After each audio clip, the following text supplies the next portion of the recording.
बच्चों आज हम लोग इस वीडियो से एक नया चैप्टर शुरू करने जा रहे हैं। ये आपके ज्योग्राफी क्लास 7 का सेकंड चैप्टर शुरू होने जा रहा है। आपके इस चैप्टर का नाम क्या है बच्चों? Inside our earth. तो चैप्टर का नाम जैसे है इनसाइड आवर अर्थ। बच्चों चैप्टर फर्स्ट में हम लोग ज्योग्राफी में क्या देखे थे? क्लास 7 के चैप्टर फर्स्ट में ज्योग्राफी में हम लोग अर्थ से रिलेटेड बहुत कुछ देखे थे। इन्वायरमेंट से संबंधित क्या इन्वायरमेंट होता है, किस तरह का इन्वायरमेंट किसके द्वारा क्रिएट किया जाता है, ह्यूमन इन्वायरमेंट क्या होता है, नेचुरल इन्वायरमेंट क्या होता है, और लिथोस्फीयर क्या होता है, हाइड्रोस्फीयर, बायोस्फीयर, ये सब हम लोग ने बच्चों फर्स्ट चैप्टर में समझा था। अब हम क्या समझने जा रहे हैं? अब बच्चों हम लोग इस चैप्टर में समझेंगे inside our earth. Our earth means इस अर्थ के इनसाइड, इंटरनल पार्ट, इसके अंदर क्या क्या है, कैसे है, उसकी परिस्थिति क्या है।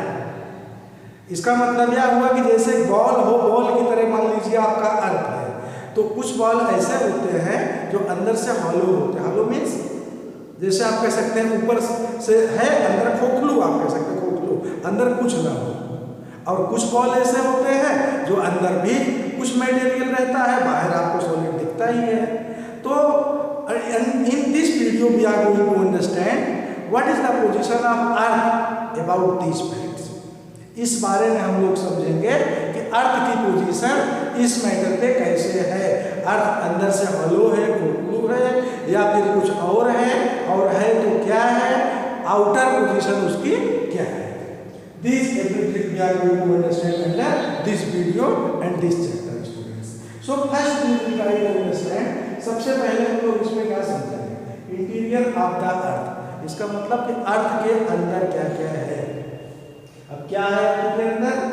को क्रस्ट। ये क्रस्ट क्या है इसको हम लोग समझेंगे। मेंटल और कोर, ये तीन मुख्य पहलू या स्फीयर है, तीन डिवीजन मुख्य रूप से अर्थ का है। इस तीनों को हम समझेंगे और लास्ट में बच्चों हम लोग डिस्कस करेंगे नॉलेजेबल फैक्ट। ऐसा क्या फैक्ट है जो नॉलेज से रिलेटेड है, कई तरह का नॉलेज हम लोगों को देता है। तो बच्चों हम लोग शुरू करते हैं। सबसे पहले हम लोग क्या देखते हैं?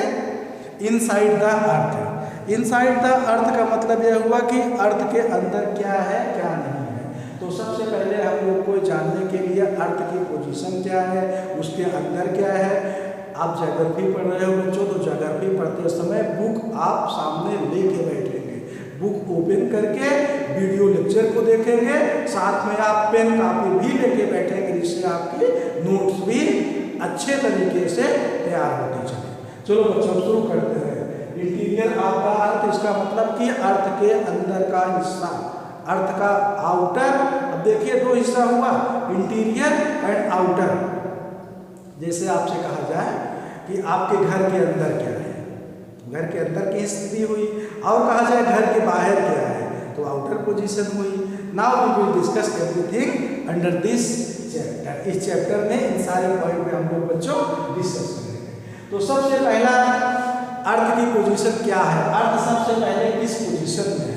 बच्चों आप लोग बुक ओपन करिए, हम आपको बोर्ड में भी कुछ समझाएंगे, लेकिन आप लोग बुक जरूर ओपन करिए। बुक में आप पहला पेज देखिए, लेसन सेकंड का पहला पेज आप देखिए।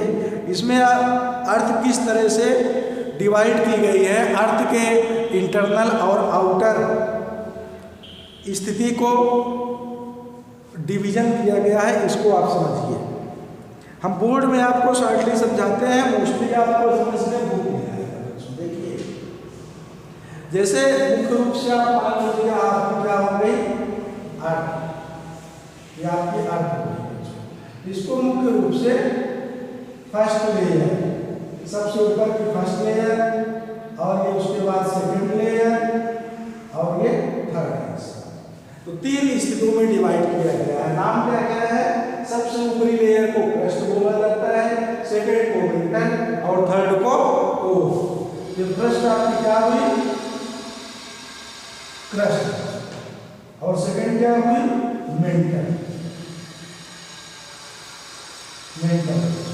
इसके बाद आपका लास्ट क्या है? लास्ट आपका कोर है, जो सबसे इंटरनल है। ये आपका मुख्य डिवीजन है। अब आपको हम समझाते हैं बच्चों इसकी पिक्चर क्या है, क्रस्ट कैसे है, मेंटल कैसे है, कोर कैसे है, उसकी किस स्थिति तक कितना उसका रेडियस है, कितना उसका डायमीटर एंड वॉल्यूम है, इसको हम लोग समझेंगे। और क्रस्ट कैसे होता है उसके फीचर समझेंगे। तो बच्चों सबसे पहले हम लोग क्या समझते चल रहे हैं, क्रस्ट। अब आप देखिए क्रस्ट कहाँ होता है, upper most layer over the earth, earth का सबसे ऊपरी लेयर, देखिए हमने आपको दिखाया है ऊपरी लेयर अर्थ का है या सबसे ऊपरी, ये क्या है, ये आपका क्रस्ट है। अपर मोस्ट सबसे ऊपर का लेयर आपका क्रस्ट होगा। तो क्रस्ट आपका सबसे ऊपर का लेयर है बच्चों। Surface is called crust, it's thinnest of the layer, और यह बाकी सभी लेयरों में सबसे पतली लेयर है। यह भी आपको जानकारी बच्चों होना चाहिए। थिनेस्ट, आप देखिए बाकी जो लेयर्स हैं ये इतनी, इसका ये ऊंचाई है, इसका ये ऊंचाई है, पतली, सबसे पतली। तो क्रस्ट जो है सबसे थिनेस्ट, सबसे पतली लेयर है। और इसके फीचर्स क्या है, और इसके बारे में बताया गया है बच्चों, about 35 kilometer on the continental masses and 5 kilometer on the ocean crust। अब आप देखिए कॉन्टिनेंटल क्रस्ट और ओशियन क्रस्ट, यह महत्वपूर्ण पॉइंट है। आपको बताया गया सबसे थिनेस्ट, सबसे पतली लेयर है। थिनेस्ट मीन्स इसकी मोटाई कितनी है, 35 किलोमीटर, कहाँ पे, कॉन्टिनेंटल प्लेस पे, और ओशियन प्लेस में क्या है 5 किलोमीटर। इसका मतलब क्या है बच्चों, कॉन्टिनेंटल और ओशियन प्लेस आपको हम समझाते हैं, आपके समझ में ज़्यादा अच्छा है बच्चों। आप देखिए जैसे ये आपका अर्थ होगा, चलिए अर्थ, ये आपका मान लीजिए अर्थ की पोजीशन क्या है, ये आपका हो गया कॉन्टिनेंटल प्लेस, ये कॉन्टिनेंटल प्लेस। इसकी क्या आपको बताया गया, इस अर्थ की मोटाई क्या आपको बताया गया, कॉन्टिनेंटल प्लेस की 35 किलोमीटर, और ओशनिक प्लेस की क्या बताई गई बच्चों, 5 किलोमीटर। इसका मतलब क्या है, इसका मतलब ये है ऊपर तो वाटर है, नीचे 5 किलोमीटर ही केवल ओशनिक क्रस्ट है। दैट मीन्स 30 किलोमीटर क्या है, वाटर है, तब ये 35 ओशनिक है ना, क्योंकि 35 आप देख रहे हैं कॉन्टिनेंटल प्लेस पे, तो इसलिए 30 आपका वाटर हो गया, 5 किलोमीटर ही आपका क्या रहा, ओशियनिक क्रस्ट। तो ओशियनिक क्रस्ट इसको अच्छी तरह समझ लोगे, ओशियन वाले प्लेस पे, ओशियन के नीचे, वाटर के नीचे भी मिट्टी है। ऐसा नहीं कि आप ओशियन में जाओगे तो लगातार वाटर बॉडी में कंटिन्यू जाते जाओगे, नीचे कुछ नहीं मिलना है। उस पर भी 30 किलोमीटर के बाद लगभग near about you sure will get as a soil, उसके नीचे भी सॉइल मिलेगी, मिट्टी मिलेगी। तो वहाँ पे क्रस्ट की मोटाई क्या हुई बच्चों, 5 किलोमीटर, और अदर प्लेस पे कितनी है, कॉन्टिनेंटल प्लेस पे 35 किलोमीटर। तो आप यहाँ पे क्या देखें, दो तरह की क्रस्ट आपको दिखी, कॉन्टिनेंटल क्रस्ट और ओशनिक क्रस्ट। इसको आप समझे रहेंगे, क्वेश्चन में आ सकता है ओशनिक क्रस्ट की मोटाई कितनी होती है और कॉन्टिनेंटल क्रस्ट की मोटाई कितनी होती है। You will have to understood, आपको समझना होगा बच्चों। ओशनिक क्रस्ट हमने क्या बताया, 5 किलोमीटर, कॉन्टिनेंटल क्रस्ट 35 किलोमीटर। चलो बच्चों इसको हम काफी डीपली हम लोग कई बार समझ चुके हैं, आगे बढ़ते हैं। अगला आपका क्या है, मेंटल एंड कोर। ये मेंटल क्या है बच्चों, मेंटल आपका सेकंड लेयर है। अभी हम लोगों ने सबसे पहले क्या देखा, क्रस्ट को फर्स्ट लेयर। अब फर्स्ट लेयर के बाद सेकंड लेयर भी तो आपको देखना पड़ेगा। सेकंड लेयर आपकी मेंटल है। तो मेंटल सेकंड लेयर जो है हमने आपको इधर दिखाया बोर्ड में, ये देखिए बच्चों, ये प्लेस फर्स्ट लेयर, इसके बाद ये प्लेस, ये देखिए आप इंडिकेट किए यहाँ पे आपका ये मेंटल, ये वाला हिस्सा,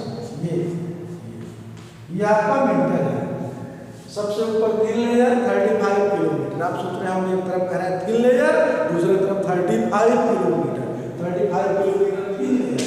तो बच्चों इस अर्थ के परिप्रेक्ष्य में 35 किलोमीटर थिन लेयर ही है, क्योंकि अर्थ की रेडियस हजारों किलोमीटर है, थाउजेंड्स किलोमीटर्स है, इसीलिए इसके डायमीटर के अकॉर्डिंग ये 35 थिन लेयर ही है। अब आप देखने जा रहे हैं क्या, मेंटल सेकेंड लेयर इसकी जो है उसको आप थोड़ा उसमें कुछ और बच्चों समझ लीजिए। हमने आपको क्रस्ट के बारे में जो बताया उसमें आप एक चीज़ ये देखिए, इसके मासेस ऐसा जो है ऐसा क्यों है, क्या कारण है कि यहाँ क्रस्ट में एक स्थान पे पतला एक स्थान पे मोटा, ओशनिक प्लेस और कॉन्टिनेंटल प्लेस, इट्स वाई। देखिए the main material of the continental crust, यह समझना आपको बहुत जरूरी है। यह तो हम आपको बता चुके हैं कि जहाँ पे कॉन्टिनेंटल प्लेस है वहाँ पे 35 और जहाँ ओशनिक है वहाँ पे 5, क्योंकि बाकी हिस्से पे ओशियन है। अब आप देखिए ये जो मिट्टी होती है क्रस्ट, यह किसकी होती है, इस क्रस्ट में क्या मटेरियल होता है, क्या तत्व होता है इस सॉइल में। तो आप बच्चों देखो, the main material of the continental crust is silica and alumina. Silica and alumina ये उस मिट्टी के नाम है जो इसके अंदर मिले होते हैं। इसको बच्चों आप नाम समझ लीजिए। सिलिका को साइड में SI कहा जाता है और एल्यूमिना को AL, that means sial. Side में कहा जा सकता है सियाल, क्रस्ट जो है सियाल की बनी होती है। और आप समझिए the main mineral constituents of oceanic crust, और ओशनिक क्रस्ट कैसे होती है। देखिए आपने क्या देखा कि कॉन्टिनेंटल क्रस्ट किससे बनी होती है, सियाल से, सिलिका एंड एल्यूमिना। और दूसरा कॉन्टिनेंटल क्रस्ट किससे बनी होती है, इसको आपको समझना है। तो बच्चों कॉन्टिनेंटल क्रस्ट जो होती है the main mineral constituent of oceanic, अच्छा हाँ ओशनिक, आपने कॉन्टिनेंटल देखा तो ओशनिक क्रस्ट जो है बच्चों यहाँ किससे होती है, silica and magnesium, silica and magnesium से बनी होती है, जिसे साइड में SI और MA जिसे सीमा कहा जा सकता है, सीमा। तो सीमा किसका हुआ, इसे किस क्रस्ट का है यह, ओशनिक क्रस्ट का, और सियाल कॉन्टिनेंटल क्रस्ट का। अब आप बच्चों देखो, और अपर लेयर क्रस्ट जिसे बोलते हैं इसे सियाल बोला जाता है कॉन्टिनेंटल क्रस्ट को, और सीमा जिसे बोला जाता है इसे क्या कहते हैं, ओशियन क्रस्ट। तो बच्चों क्या देखेंगे इसके बाद हम लोग डिस्कस करेंगे मेंटल है सेकेंड लेयर जिसकी आपसे चर्चा किया। अब आप देखिए सेकेंड लेयर क्या है बच्चों, mental. Just when of the crust, इसका मतलब क्या हुआ, उसके जस्ट नीचे of the crust is mental in mental state magma. देखिए आप इसको समझिए, मेन बात क्या है, इसको क्या बताया जा रहा है, इस क्रस्ट के जस्ट नीचे इंटरनल हिस्सा, आप बुक में देखेंगे आपके समझ में आएगा, इसके नीचे का हिस्सा क्या है बच्चों, मेंटल है ना, आपको दिख रहा है ये, लेकिन इसमें क्या बताया गया, मेंटल मैग्मा। ये मेंटल मैग्मा क्या है, मेंटल मैग्मा बच्चों ये है कि उस मिट्टी, उस सॉइल की फीचर्स, वो मिट्टी कैसे होती है, वो मिट्टी होती है लिक्विड और सॉलिड से मिक्स करके, न पूर्ण रूप से लिक्विड होती है ना सॉलिड होती है। फॉर एग्जाम्पल आप जैसे कह सकते हो इस तरह कोई से आधा मिट्टी और आधा सॉइल मिला के बना हो, लिक्विड ही आइटम, लेकिन मिट्टी की मात्रा भी उसमें हो, तो इस तरह इसकी स्थिति होगी। और यहाँ हिस्सा कैसा होता है, it is a very hot गर्म प्लेस होता है, क्योंकि यहाँ से वैल्केनिक स्टेट होते हैं, वैल्केनिक इरप्शन यहाँ से आते हैं, और इसलिए यह हीट प्लेस होता है, बिल्कुल पिघलता गर्म होता हुआ। बहुत सारे वैल्केनिक इरप्शन जो आते हैं इसी से रिलेटेड होते हैं, और अर्थक्वेक वगैरह भी बच्चों। अब आप आगे देखिए, आपने क्या देखा, mantle extends up to depth of 2900 kilometre below the crust. आप इसको अच्छी तरह समझ लीजिए, हमने इसको क्या बताया था, क्रस्ट को 35 किलोमीटर, ये 2900 किलोमीटर, इससे 2900 किलोमीटर इसकी मोटाई होती, इसीलिए इसको थिन कहा गया था बच्चों। तो याद रखना मेंटल की मोटाई कितना, 2900 किलोमीटर बिलो द क्रस्ट के नीचे इसकी ये मोटाई होती है बच्चों। Inner most layer in the crust is, अगली लेयर क्या होती है सबसे नीचे, कोर। इसे क्या बोलते हैं बच्चों, सबसे इंटरनल को कोर, सबसे अंदर के लेयर को कोर बोला जाता है। बुक में दिख रहा है बच्चों, आपके समझ में आ रहा है, वेरी गुड, चलिए अच्छा है, समझदार बच्चे हो, समझोगे। अब आप देखिए कोर के बारे में। Radius of the core is about 3500 kilometre. इसकी रेडियस क्या होती है? 3500 किलोमीटर। अब आप कहोगे सर रेडियस मतलब रेडियस तो आप स्मार्ट बच्चे हो, आपको पता है, आप सब पढ़े हो, फिर भी आप समझिए। चलिए रेडियस यहाँ ये डिस्टेंस, ये पूरा नहीं, यहाँ एक साइड की रेडियस, इसकी कितनी मोटाई है? कितनी मोटाई है? 3500 किलोमीटर। तो किसकी? कोर की रेडियस की मोटाई 3500 किलोमीटर। दैट मीन्स ये पूरा डायमीटर कितना होगा बच्चों? इसका डायमीटर होगा 7000 किलोमीटर। किसका? कोर का। अंडरस्टैंड टू बच्चों? चलिए आगे देखिए। It's mainly made up of nickel and iron. ये किससे बना होता है कोर? निकेल और आयरन से। एंड इस कॉल्ड, क्या उसे बोला जाता है? Ni से निकेल और Fe से आयरन, मीन्स नीफ।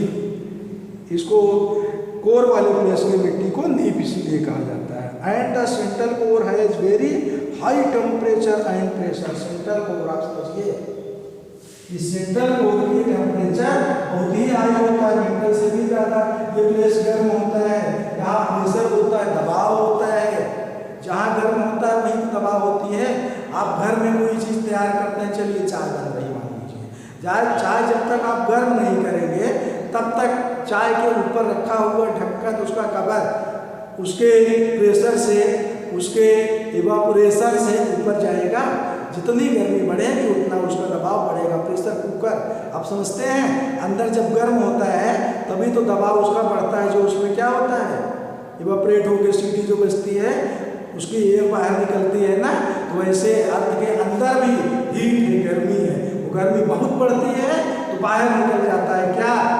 इस सेकेंड लेयर में जो क्या होता है? Mental magma. यहाँ से निकलेगा मेंटल मैग्मा बाहर। किस रूप में? अर्थ में बाहर आके क्या? वोल्केनिक इरप्शन हो जाता है, भूकंप हो जाता है। और अर्थक्वेक के साथ साथ क्या होता है? ज्वालामुखी बच्चों, वोल्केनिक इरप्शन। इसको बच्चों हम लोग और आगे वीडियो में किसी अच्छी तरह समझेंगे। अब आप देखिए सबसे लास्ट में आपको क्या बताया गया है? नॉलेजेबल फैक्ट, कुछ इंपॉर्टेंट नॉलेज आप समझिए बच्चों। The crust form only 0.5% of the volume of the crust of the earth. Crust की स्थिति क्या होती है? क्रस्ट पूरे अर्थ का केवल 0.5% वॉल्यूम कवर करता है। वॉल्यूम समझ रहे हो? क्षेत्र, एरिया। टोटल इसका एरिया जो है क्रस्ट का 0.5% होता है बच्चों। आप समझिए आगे। इसके बाद क्रस्ट की स्थिति क्या है और इसके बाद आप बताइए मेंटल क्या होगा। क्रस्ट आपने देखा था कितना कम थिन लेयर था, तो मेंटल क्या स्थिति क्या होगी बच्चों? And 16% consist of the mental. 16% क्या होता है? ये मेंटल जो है कितना होता है? ये 16% इसका क्या होता है? वॉल्यूम, मीन्स एरिया इतना कवर करता है बच्चों। और इसके बाद जो बचा कितना? 83% मेक्स ऑफ कोर। तो कोर जो है कितना होता है? पूरे अर्थ का वॉल्यूम में जो है बीच वाला हिस्सा कोर का वॉल्यूम 83% होता है बच्चों। अब आप देखिए और important point last, the radius of the earth is 6371 kilometre. Earth की रेडियस है, मीन्स ये हिस्सा, इसे रेडियस अर्थ की बोलेंगे। ये कितना हुआ बच्चों? ये आपका 6371 किलोमीटर है। तो यह सारी चीजें आपके समझ में आ गया बच्चों। ये आपने इस वीडियो में इंटीरियर ऑफ अर्थ के अंदर क्रस्ट की स्थिति समझा, मेंटल की समझा, कोर समझा और उससे रिलेटेड इंपॉर्टेंट नॉलेज आप लोगों ने बच्चों देखा। तो बच्चों यह एक पहला वीडियो था। इसके बाद हम लोग सेकेंड वीडियो में इस चैप्टर के बारे में और डिस्कस करेंगे बच्चों। So students, bye and thanks to all of you बच्चों।